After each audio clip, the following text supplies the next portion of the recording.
पुरस्कार देते हैं और समाज पार्टी की तरफ से उन्हें लाभ रामपुर सतवारी ये 10 रुपए का पुरस्कार ले हसैया का साड़ी ले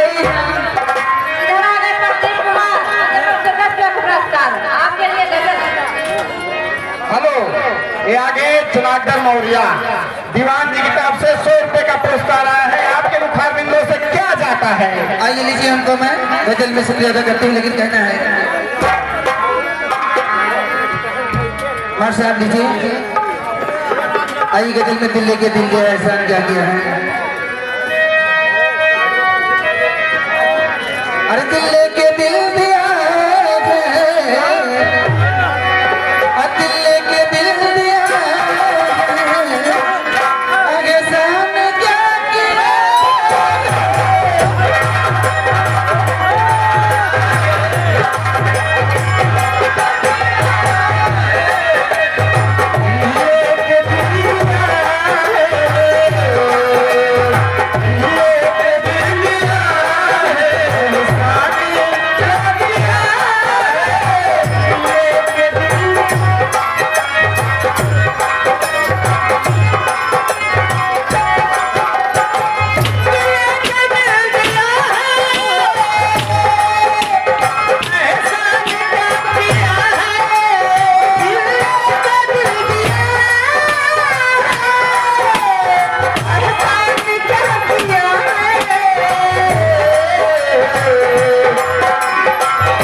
जिएंगे हम।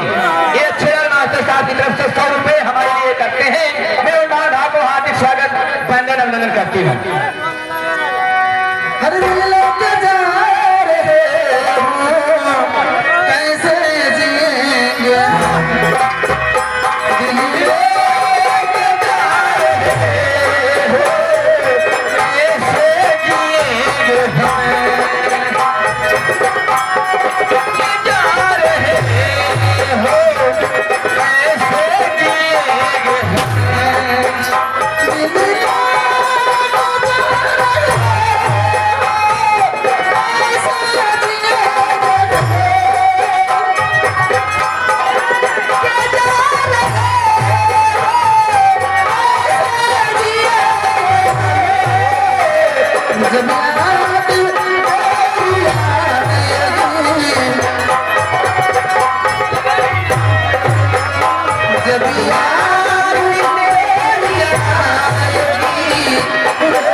कैसे दीदी हर साल